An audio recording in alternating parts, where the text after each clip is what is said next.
Okay. Welcome to the Sarpy County Board of Equalization meeting. It is Tuesday, August 8th, 2023. It's 3:02 p.m. We're going to return from recess. Please silence all cell phones. And a copy of the Nebraska Open Meetings Act is located on the north wall of the county boardroom. We're returning from recess from the Board of Equalization, reconvening from recessing on August 1st, 2023 at 3:02 p.m. We have present today Commissioners Mixon, Warren, Klug, and Burmeister. Commissioner Kelly is absent at the moment.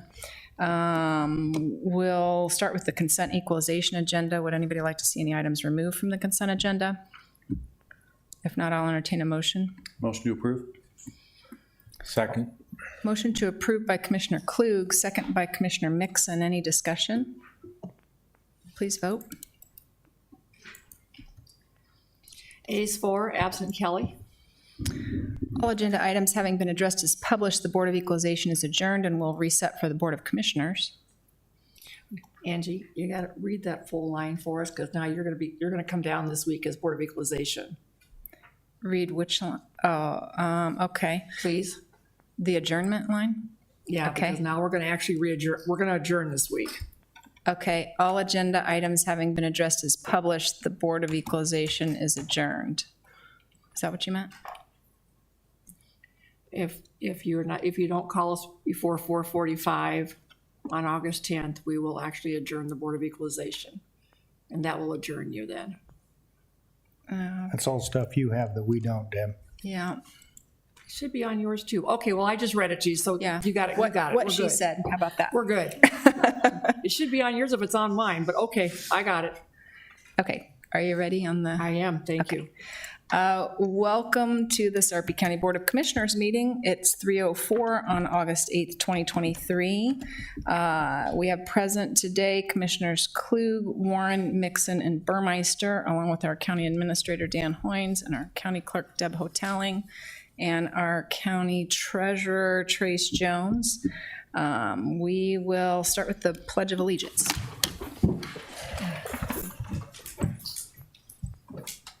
Pledge allegiance to the flag of the United States of America and to the republic for which it stands, one nation, under God, indivisible, with liberty and justice for all.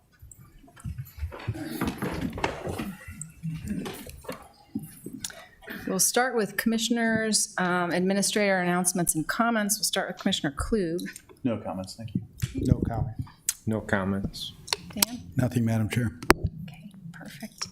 On to the consent commissioners agenda. Would anyone like to see any items removed from the consent agenda? And if not, does anyone have a motion? Motion approved. Second. Motion to approve by Commissioner Warren, second by Commissioner Mixon. Any discussion? Please vote. Ayes 4, absent Kelly. Item 6.1 is Resolution 2023-240, intergovernmental agreement previously approved by Resolution 2006-069 with U.S. Marshals Service to increase per diem rate from $72 per day to $100 per day per prisoner for housing federal prisoners at the Sarpy County Correctional Center. Ryan Marr, Corrections Director. Good afternoon, Commissioners. Resolution 240 is needed to update our 2006 agreement with the Marshal Services. This agreement is perpetual, but it can be opened every 3 years. We want to negotiate a per diem rate or make any changes to the contract. Some key elements of the agreement are this increases the number of federal prisoners that we'll house from 20 to 40, and it also increases our per diem rate from $72 per day to $100 per day. So be happy to answer questions you have about the contract agreement. The rate is the same rate that they would pay anyone else, correct? It's very close, yes. Yeah, so each county negotiates their own rate. Okay. Make a motion to approve. Second. Motion to approve by Commissioner Klug, second by Commissioner Warren. And the contract, Ryan, includes a provision that in the event there isn't space, they can be Absolutely. declined, correct? Yes, ma'am. So anytime there's crowding in our existing facility, we can decrease that amount. We also are able to decline prisoners as well. Any other questions for Ryan? Or discussion? Please vote.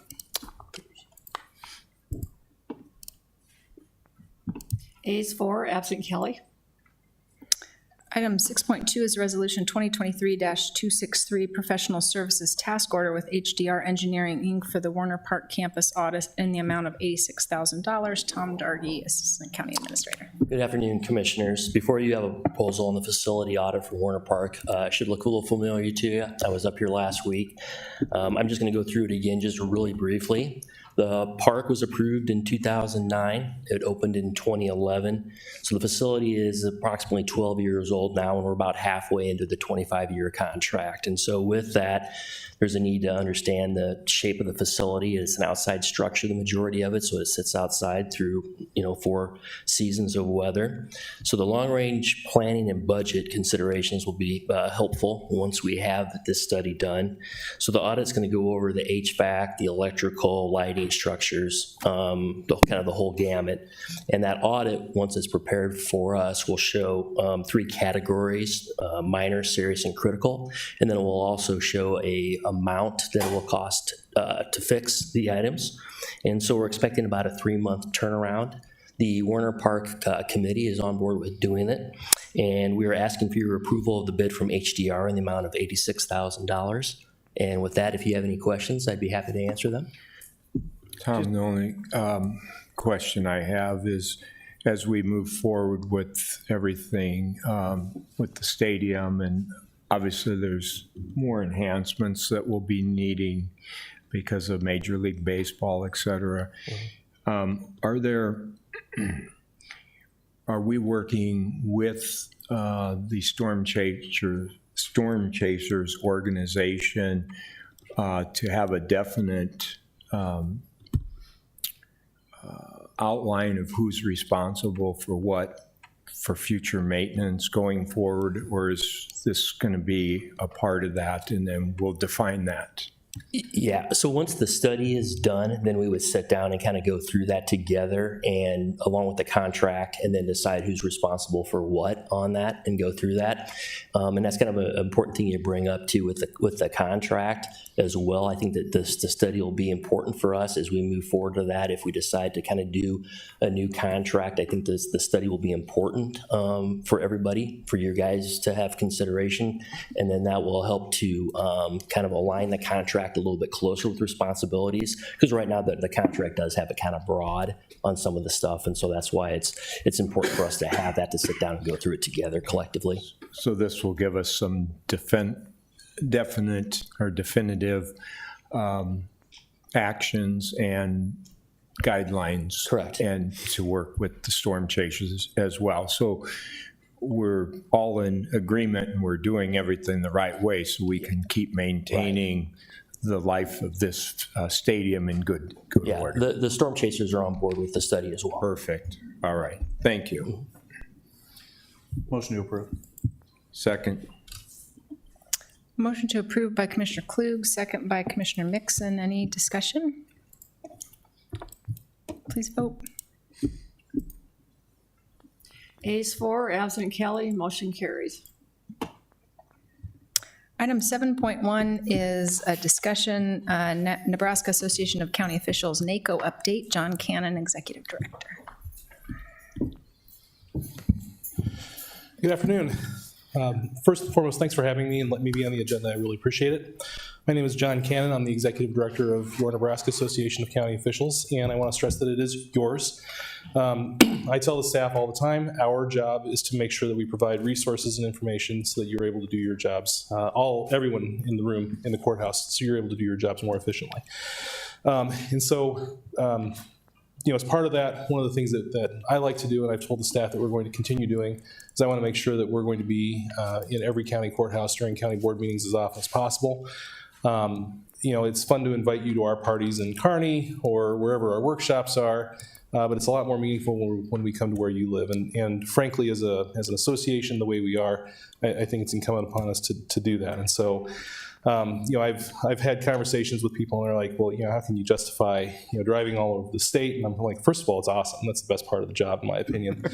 But second of all, there's no return on investment I'll be able to point, to for this trip to Sarpy County, for a trip to Blaine County, for a trip out to Sioux County, as Commissioner Warren recently did. I can't give you an ROI on that.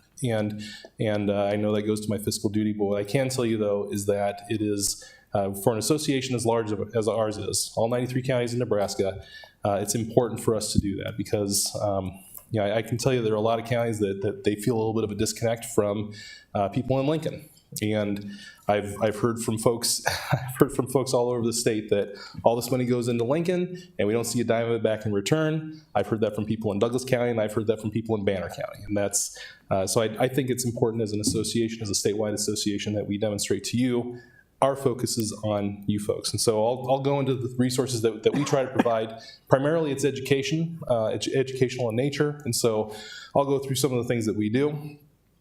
First, is not a NACO event that I'll talk about, but the National Association of Counties. They recently had their annual conference in Austin, Texas, July 21 through 24.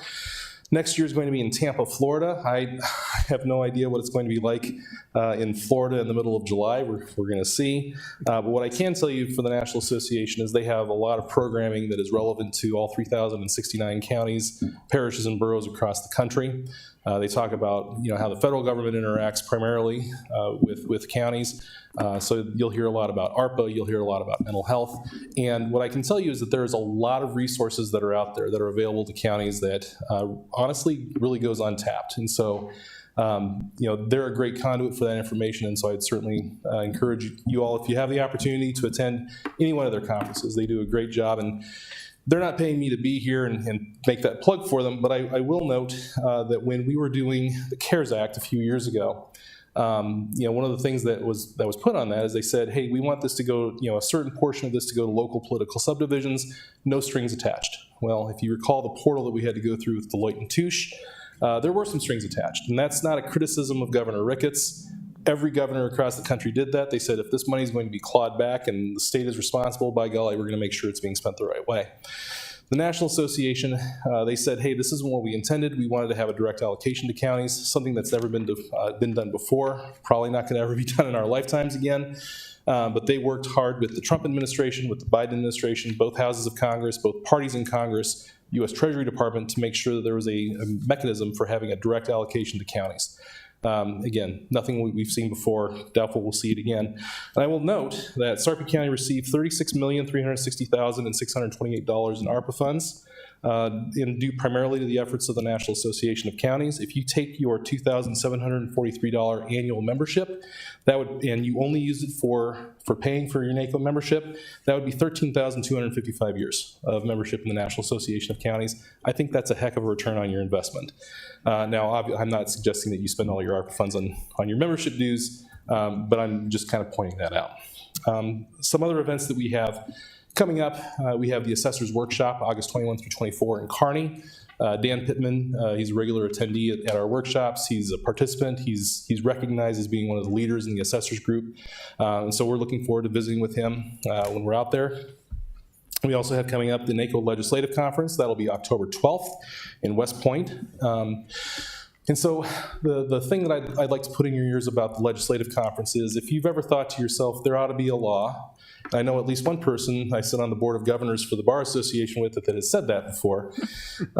If you ever said to yourself, there ought to be a law, let me tell you, this is the opportunity to do that. And one of the things that we try to do is we try to have a forum for commissioners and supervisors across the state, county board members across the state, to be able to bring those ideas forward to the NACO board and have something that we might be able to present to the legislature. I can tell you that a few years ago, I got a call from one of our supervisors from Holt County, Bill Tilkey. He said, John, I'd like to have some time on the agenda to talk about township roads. And I said, sure, Bill, we'll put you on the agenda. So we got to the legislative conference. This is like 4 years ago, and Bill said, yeah, I'd like to talk about township roads. And the board said, what do you want to talk about? He says, I don't know. I just want to talk about them. that put them at a little bit of a disadvantage. And so one of the things that we've been trying to do is we've been trying to have it so that if you've got a representative on the NACO board, like Gary, that you can bring that information to them. They can send it to me. I'll visit with Beth Farrell, who's staff counsel for the NACO, for NACO.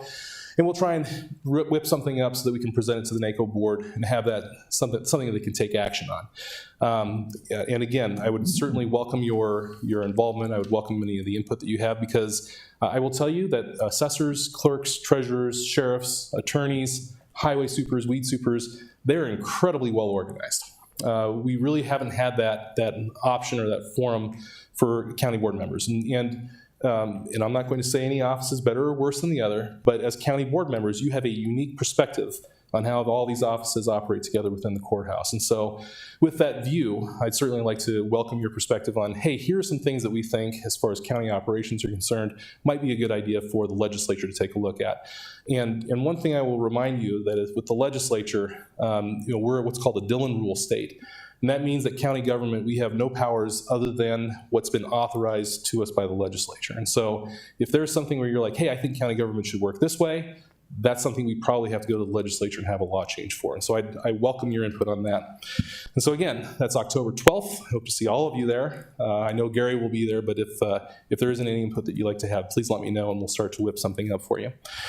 And then the last thing we have for this calendar year, we have the NACO Annual Conference. That will be December 13 through 15 in Kearney. I've got a number of good speakers for you.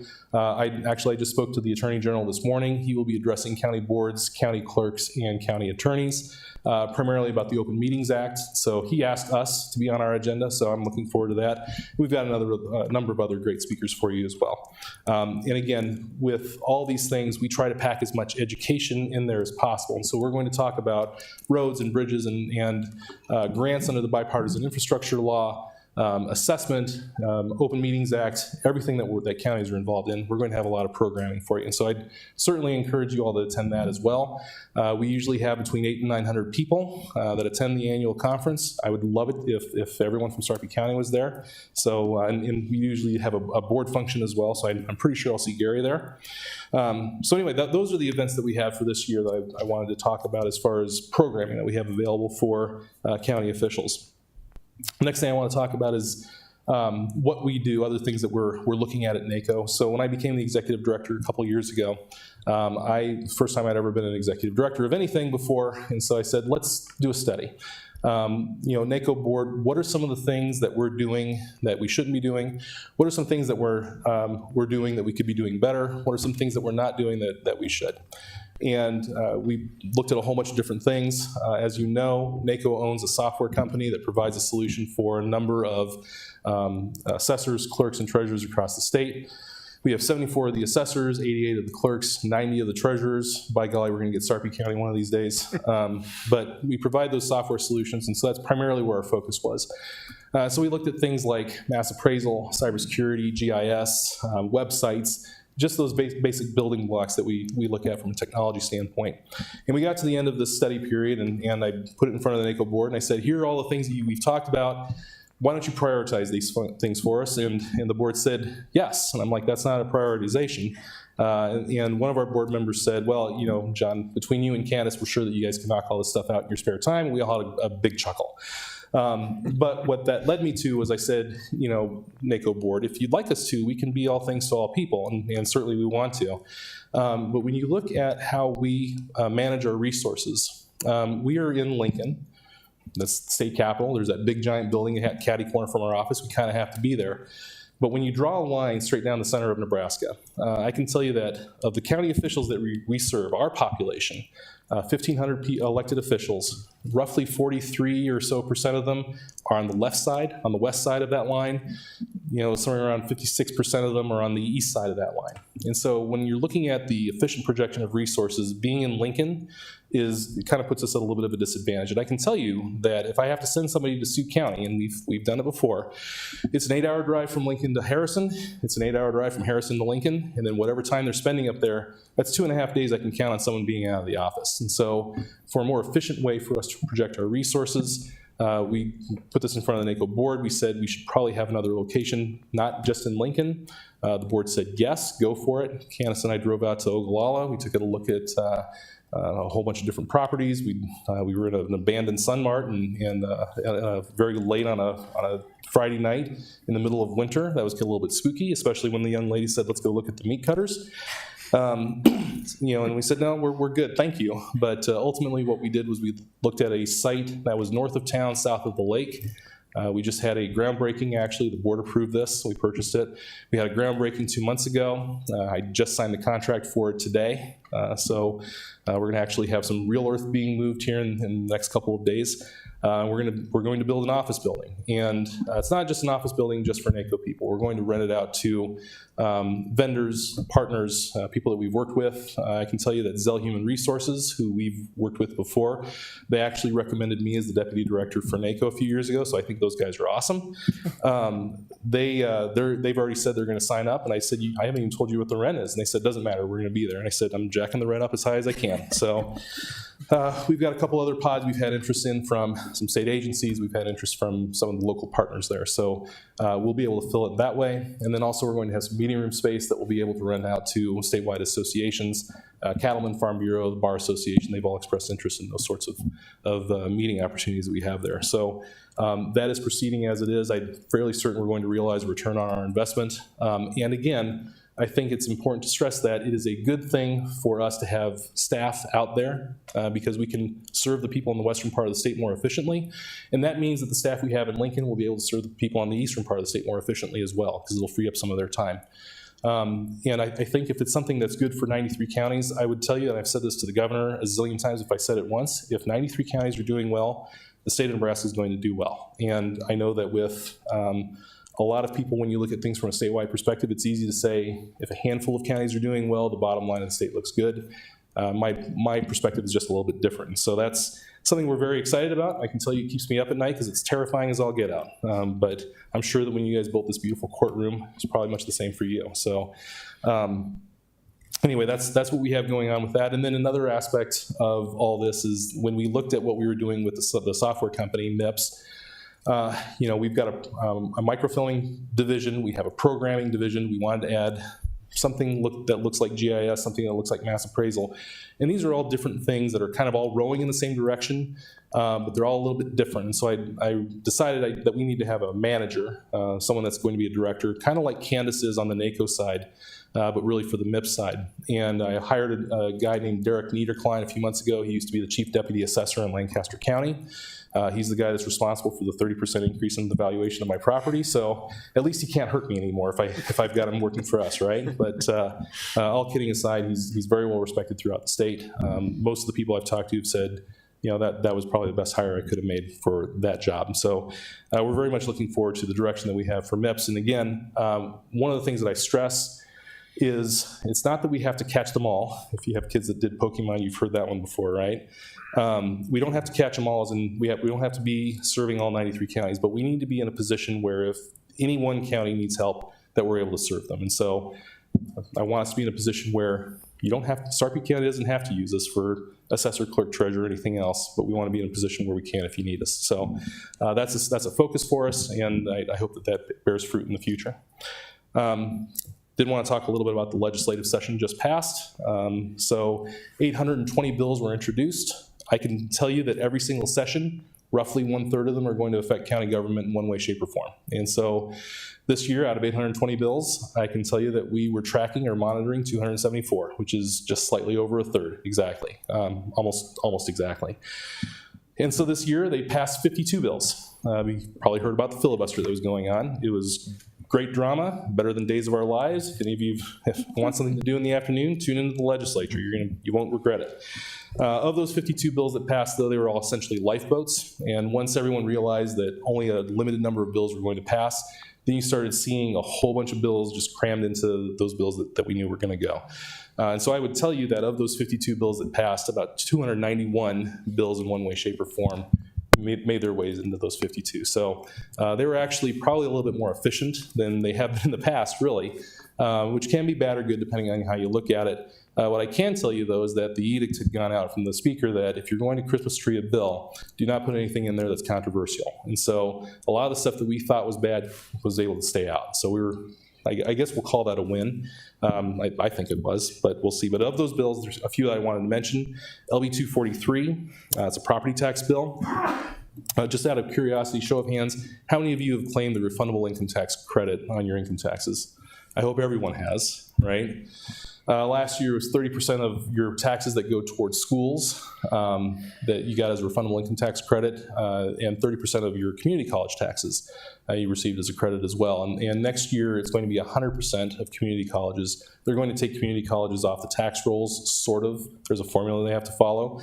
They pumped up the refundable income tax credit fund. They also did some things with Turk. They added a commissioner, and they increased the threshold for single commissioner hearings. We think that's going to do well for us. It'll move the needle, I think, on property taxes, which I'm sure all of you have heard of at one point or another when you're campaigning, right? No? No one's heard about property taxes at all? I'm probably in the wrong room then. One thing I do want to mention, though, is part of LB 243, and it's kind of a back and forth we always go through. When it comes to property taxes, I will tell you that statewide schools make up 60% of the property tax load in the state. And this is not a brief for or against the schools. The people I work with there, I think they're great folks and they're doing a great job. But what I will tell you is, in county government, when it comes to property taxes, we stand alone because we are the ones that see the process from the very beginning to the very, very end, right? Your assessor sets values as of January 1st, 12:01 a.m. every year. You scrub those values, you send them to the property tax administrator. Turk does their thing for statewide equalization. You guys hear, when we send out valuation change notices, you guys hear protests. You just had a bunch of them, from what I understand. We determine what those certified values are. We certify them out to all the political subdivisions. We set our budgets, and then we have tax statements that go out, and then we collect at the back end. And of that, the only thing that every political subdivision does is they set their budgets and they send it into you guys. We do everything else. And so we hear the whole brunt of the property tax issue. We're responsible for 1/6 of the property taxes in this state. So it's kind of an interesting thing. But oh, by the way, when they say we want to cap school property taxes, that's great. Hopefully that reduces the squawking that we hear. But oh, by the way, what they do for schools, they're going to end up doing to us as well. And so if you like levy caps, or if you like the lid on restricted funds, those are the things that we have to keep monitoring overall, because you have an obligation to do the duties you're assigned. We do roads, we do bridges, law enforcement, jails, courts, and elections primarily across the state. We do a few other things as well, including mental health, and those things are not cheap. And so when the state on the one hand says, counties, we want you to do these things that otherwise we would have to do, and then on the other hand, they say we're going to restrict your ability to pay for them, that's problematic. That is the age-old issue that we always have to pay for. And so I've got my ideas on property taxes and valuations. We'll have that conversation. For what it's worth, the governor has called a valuation working group. NACO has been invited to participate in that, and so we're going to do the best we can. I would certainly solicit any input that you have as far as that particular issue is concerned. LB 727, it tweaks the postcard bill. It has some inheritance tax reporting. It does some things with treasurer's deeds, which, oh, by the way, there was a U.S. Supreme Court case that was Tyler versus Hennepin County, which said that you can't take someone's property for a failure to pay taxes. Which, oh, by the way, is how Nebraska has done it for a long, long time. And so that required us to do some shuffling as far as LB 727 was concerned, how we do treasurer's deeds and tax sales and all that sort of thing. And then there was a thing about special value, which will allow for special value to be applied within the city limits. That actually occurred of a case out of Gretna when Gretna had annexed Vallis Pumpkin Patch. You can imagine they go from about a $5,000 valuation to a pretty high valuation. I'll just leave it at that. And very compelling argument that they had. And so we changed it, but oh, by the way, that's going to lead to a reduction in our value base. So that is what it is. We had another bill as LB 514, that was voter ID. We had the choice between a skinny voter ID bill, which only had exactly what the people asked for in our constitutional amendment last year. And on the other hand, there are a lot of people that said we're very concerned about election security and we want to put a whole bunch of other stuff in there as well. At the end, the chairman of the government committee, Senator Brewer, said, we're only going with what the people asked for. If we want to do anything else, we'll bring those as separate bills. So we were in favor of the skinny bill, and I think the clerks and election commissioners, by and large, were as well. And then the last one I wanted to mention is LB 77, Senator Brewer's bill as well. That provides for constitutional concealed carry without a permit. What I can tell you is NACO stayed out of it. The reason I want to mention it is because the reason we stayed out of it is because When you talk to someone from Sioux County or from Sheridan County or from Cherry County in particular, and you say, what do you think about people carrying without a permit? They say, we're 45 minutes from anywhere. Let them carry. As a matter of fact, we want to have mandatory carrying. They don't say that. But when you talk to folks from the more urban areas of the state, they say, guess what? Every traffic stop we have to treat as a little bit more elevated situation. And so there was a real divide as far as the Sheriff's Association is concerned. We usually let them lead us on those sorts of things, and we said, okay, they can't make up their minds, we're going to stay out of that one. So it passed, and Senator Brew's very, very happy, and I'm happy for him. So all this said, the one thing I want to impress upon you all is, I'm down there in the legislature every single day. I'm stand on the rotunda. That marble gets really, really hard on my feet. Poor me. Don't feel sorry for me. It's actually, I enjoy doing it. I get a front row seat to the end of the world, it feels like some days. But what I can tell you is that as often as I talk to our state senators, you guys are going to be way more effective than I am. I might be the most charming person in the world. I'm not. But they're going to listen to you. And the reason they're going to listen to you is because your voters are their voters. And so Senators Arch and Day and Blood and who am I missing? Sanders. Senator Sanders. Please don't let her know I forgot her. I just walked by her office this morning. Engage them as much as you can. Invite them to your board meetings. They will come, especially if you've got something controversial going on. They're going to want to see what's going on. They want to see the issues that you have to wrestle with. And the reason that they want to is because they need to. I cannot tell you the number of times that I've talked to a state senator and I've said, hey, here's how the budgeting process works. And they think, that's not how it works. Yeah, it is. It's because these are the laws that you wrote. They don't understand how County Board of Equalization works. They don't understand a lot of the things that we do. They will listen to you because they need to learn these things. And oh, by the way, there's a number of people that are term limited next year. And if you hear of anyone that's declared and they're running for, say, Senator Blood's seat because she's termed out, or any of the other seats that are out there, invite them to county board meetings so that they can understand. We can start developing that relationship. If you want to have candidate forums, let me know. NACO will help because we're very, very interested in beginning to develop that relationship. But at the end of the day, I'm going to ask you for your engagement because it is super important, and more we're going to have a legislature that doesn't understand what we do that's going to tell us what they want us to do. And without being informed that way, it's going to be a tough row for us to hoe. So that's my ask of you guys. I'll leave it at that. The last thing I want to say is that, again, I'm very, very appreciative of the opportunity to be here. We will come to you. It's fun to invite you to the party in Kearney, but it's more important for us to be here. And it's not just me, it's your staff. So me, Candace Meredith, the Deputy Director, Beth Farrell and Wayne Menzel, who are staff counsel, Luke Bonkowicz is our primary researcher, Peggy Brass, Nathan Aronson, Mike Bowden, Judd Allen. All these people work for you. And if you want us to be here, we will be here. We might have to negotiate a time because there's 92 other counties, but we will come here because it is our obligation. And frankly, it's our privilege to serve 93 counties. And so that's all I've got. I know I took up quite a bit of your time. I appreciate your indulgence. If you have any questions, I'd be very happy to answer them. Anybody have questions for John?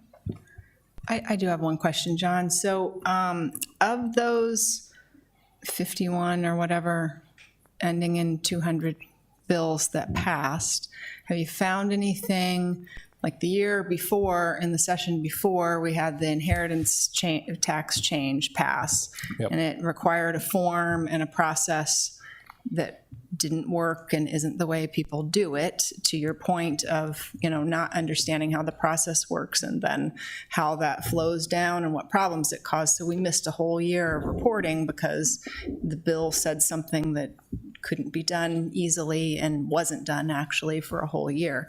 So is there anything in those bills that passed that you've seen so far that has problematic processes or issues for county government? Well, the first one I'll mention is the postcard bill. So you guys all got the pink postcard, or in some cases a green postcard if it was something out of Douglas County. And there are some parts of that just don't quite work, and we've been working with Senator Hansen to try and tweak those as we go. We still think there are some issues with the pink postcard bill because, and here's the thing, and I get, we've talked about valuations before. And I get people wanting to talk about valuations. On this pink postcard, one of the things that Senator Hansen really wanted to have on there is, here's your valuation last year, here's your valuation this year, here's how much tax you paid last year to each of these political subdivisions, and here's how much tax we're proposing, or you could pay to each of these political subdivisions this year. The fact that those valuations were on there, I attended 3 in-person pink postcard hearings. I watched one for Lancaster County via Zoom, and I'll tell you what, more than 50% of the people that attended those hearings, they wanted to talk about their valuations. Hold on a sec, that ship has sailed. We did that during County Board of Equalization in June and July, right? And if you're really upset, what you should be focused on is the actual property tax asking, the dollars that are being asked for you. And we worked with Senator Hansen. He said, nope, you got to keep the valuations on. Maybe someday we get to a point where we don't. And again, it's just a fundamental lack of understanding of how this process works. They really, really wanted those valuations on there. To what end, I don't know, because all it's going to do is make people aggravated without really giving them an outlet for affecting any real change as far as the valuation is concerned. Again, there is a time and a place for effectively petitioning each of the governing boards that are levying a tax against you. It's not after the budgets have been set. It's not after valuations have already happened. And so that's something that I think that we have to address in future years.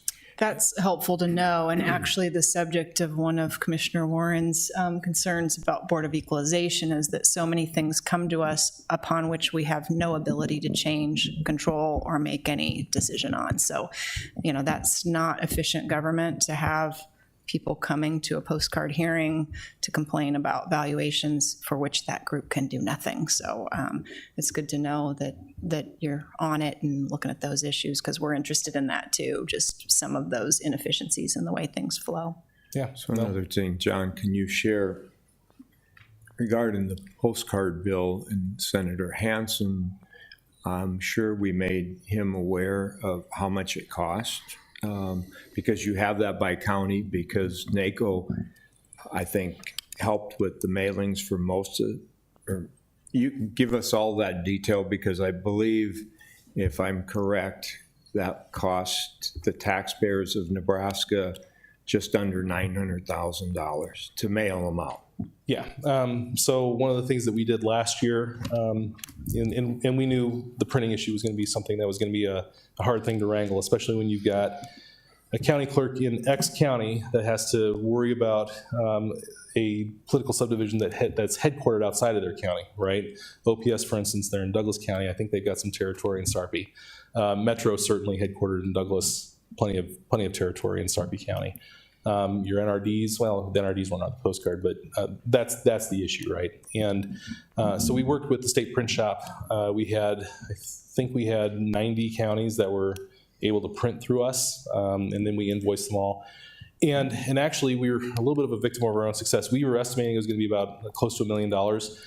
Candace Meredith, the deputy director of NACO, she did a fantastic job of negotiating with the print shop, and she got them down where we ended up paying, I think, just over $750,000. So, we knocked $250,000 off the price, and that was for printing and for postage and for sorting and getting it out the door. And so, but still, $750,000, that's real money, right? And that's, and you can make the argument, it's like, well, that's being spread across all the taxpayers in Nebraska, but yeah, that's been the thought all this time. It's like, well, we'll just add this one duty onto the counties, and it's just a little bit, right? No single drop believes it's the cause of the flood. And so, it is a real issue. It's real money, and it's something that we invoiced every county.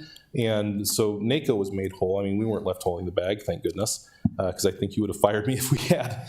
But yeah, it's real money. It's a real issue, and we were able to get through it. And it's one of the things that we did let Senator Hansen know, and I'm not sure that made much of an impression on him, to be perfectly honest. If it was his money, it would have. Well, and we had, by the way, when this first came up, we had suggested sending it to the state print shop and letting the state pay for it. And they said, well, we'd have a fiscal note for that. And I'm like, yeah. And they said, we'll let you guys pay for it. Okay, well, there you go. Any other questions for John? Thanks so much for coming out, John. Thanks Thanks very much. Really appreciate it. Item number 8.1 is a collective bargaining. Kate Gatewood, Deputy County Attorney, and Mark McQueen, Bayard Home.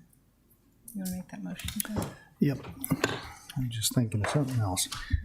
It's for the protection of the public interest, I move that we go into executive session to discuss Oh, legal matter of collective bargaining problem. collective bargaining and a legal matter. Motion to go into executive session by Commissioner Warren, second by Commissioner Klug. Any discussion? Wait a minute. Just as a side note, for those people that are here, we're going to go out of the room. You're welcome to stay in this one if you want. Did you hit the motion button? I will. Please vote.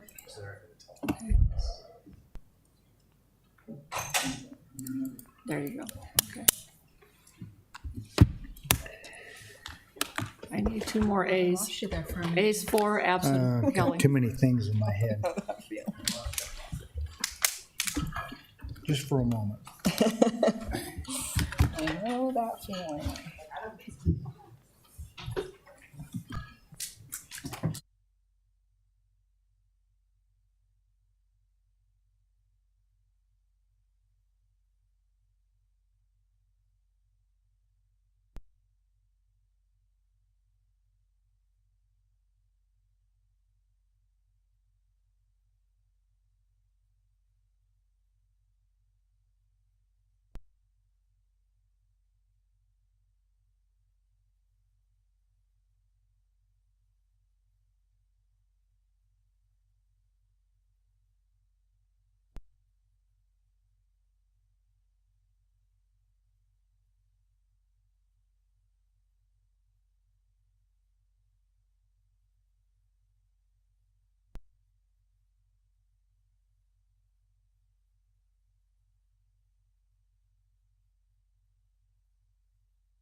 because you don't want the stitches to tear up. Yeah, man. Then you're back I to. did not Just write an down. Square I can't one. ever remember And to write there's a down. non-surgical option, remember which to leads to write this one. osteoporosis and arthritis. Okay, Angie, whenever you're ready. Good, so- Okay, it is now 4:27? 27, and at what time? Do you know? Hold on, 3:41. 3:41. We went into executive session where our discussion was restricted to collective bargaining. I need a motion that we return to regular session. So moved. Second. Moved by Commissioner Mixon, seconded by Commissioner Klug to return to regular session. Please vote. Don, I just throw you in since you weren't here. Is that okay? Yeah, I'm in. I got you. Okay, I need 3 more votes, though. Mine shows them all. I need Angie, Gary, and Warren, and you're all green, so. I vetted, We all I voted voted, for. and ours shows that it's 5-0. Well, you just, mine doesn't, well, basically I threw Don's in and undid it. Okay, that's fine. A's 5, nays none. Okay, perfect. All agenda items having been addressed as published, the Board of Commissioners is adjourned. Thank you. You know Felix on there, right? I'm sure we'll chat. Felix on there.